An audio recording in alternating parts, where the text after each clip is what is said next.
খবর নিশ্চয়ই দেখেছেন যে একটা বালিশের দাম ৯০,০০০ টাকা। কেনা হয়েছিল ৬০টা। ৬০টা বালিশ কেনা হয় যার দাম ৯০,০০০ টাকা সর্বোচ্চ ছিল। এটা হচ্ছে রূপপুর পারমাণবিক বিদ্যুৎ কেন্দ্র, বড় মেগা প্রকল্প।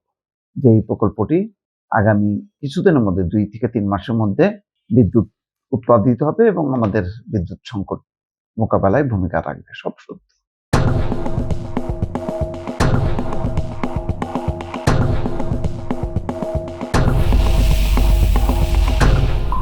রূপপুর পারমাণবিক বিদ্যুৎ কেন্দ্র সরকার বন্ধ করে দেয়নি, বরং এটার একটা বাস্তবতা আছে।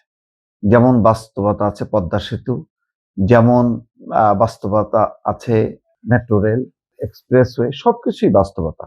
কথা হচ্ছে যে আপনি বড় বড় মেগা প্রকল্প করবেন, কিন্তু সেই মেগা প্রকল্পকে জায়েজ করার জন্য তার আড়ালে ব্যাপক দুর্নীতি করবেন। একটা বালিশের দাম ২,০০০, ৩,০০০ টাকা, সেই বালিশকে নিয়ে যাবেন ৯০,০০০ টাকা।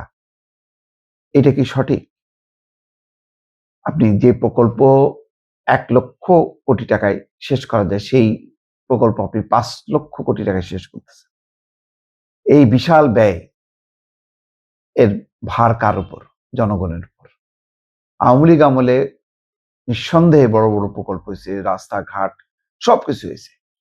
কিন্তু খেয়াল করে দেখেন, রাষ্ট্রের টাকা, বিদেশি ঋণ, এগুলো যে বিপুল ব্যয় সাপেক্ষ একটা। বলা হয় তো রূপপুর পারমাণবিক বিদ্যুৎ কেন্দ্রের যেই মূল্যে স্থাপন করা হয়েছে বাংলাদেশে, ঠিক তার অপর প্রান্তে, সুন্দরবনের অপর প্রান্তে পশ্চিমবঙ্গেও একটা স্থাপিত হয়েছে। বাংলাদেশের এই যে দামে পারমাণবিক বিদ্যুৎ কেন্দ্র, তার ১০ ভাগের ১ ভাগ দামে সেটি স্থাপিত হয়েছে ওই প্রান্তে, আর আমাদের প্রান্ত হচ্ছে ১০ গুণ বেশি দামে। তাহলে এই দুর্নীতিকে কি আপনি ওই শেখ হাসিনা বড় বড় মেগা প্রকল্প করছে বলে আপনি জায়েজ করবেন? না, জায়েজ করবেন না। এই সরকার একটা সঠিক, যেমন তারেক রহমান বলছেন যে যখন তার কাছে এই রিপোর্টটা পেশ করা হয়, বলছে যে এই দামি বালিশের একটি জাদুঘরে রাখা উচিত। খুব সঠিক কথা বলেছে। আর টিআইবির ইফতেখারুজ্জামান বলছেন রূপপুর প্রকল্পে যে সাগর চুরি কাণ্ড হয়েছে সেটা আগেও বলা হয়েছিল। এখন যেহেতু সুনির্দিষ্ট তথ্য পাওয়া যাচ্ছে, রিপোর্টে বলা হচ্ছে, তাহলে যারা দুর্নীতি করছে তাদের দৃষ্টান্তমূলক শাস্তি, জেল, জরিমানা এবং তাদের কাছ থেকে অর্থ উদ্ধার করতে হবে।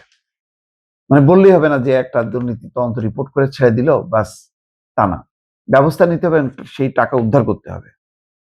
এখানে মহা হিসাব নিরীক্ষক এবং নিয়ন্ত্রকের কার্যালয় এই রিপোর্টটা পেশ করেছে যে চাঞ্চল্যকর তথ্য বেরিয়ে আসছে। ওই প্রকল্পে সর্বোচ্চ ৯০,০০০ টাকা দিয়েও বালিশ কেনা হয়েছিল, আর সর্বনিম্ন দামে বালিশ কেনা হয়েছিল ৬,৯৫৭ টাকা।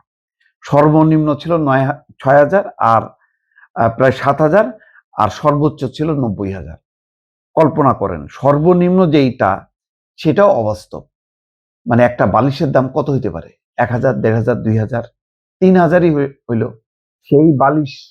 সেই বালিশ আবার ওই বিল্ডিং এ, যে আবাসিক প্রকল্প যেখানে কর্মকর্তা কর্মচারীরা থাকবে, সেখানে উঠানোর জন্য আবার দাম ধরা হয়েছে।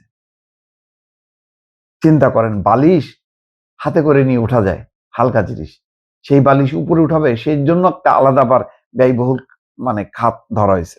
এখানে বলা হচ্ছে যে প্রতিটির দাম সর্বোচ্চ ৮৯,৯০০, মনে করেন ৯০,০০০, মোট ৬০টি বালিশ কেনা হয়েছিল। প্রতিটির দাম ২৯,৮৪৭ টাকা দরে কেনা হয়েছিল ৭২টা। প্রতিটির দাম ২০,০০০ টাকা করে বালিশ কেনা হয়েছিল ৬৬০টা, আর ১০,০০০ টাকার কিছু বেশি বালিশ কেনা হয়েছিল ১২০টি।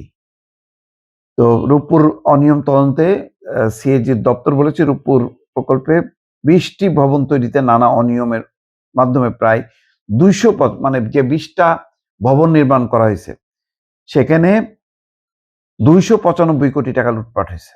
এর মধ্যে এই প্রকল্পে ৪,৭০২টি বালিশের প্রকৃত মূল্য ছিল ১,৪৮,০০,০০০ টাকা, অথচ কেনা হয়েছে ৫,৪১,০০,০০০। মানে এখানে ৪ কোটি টাকা মেরে দিছে।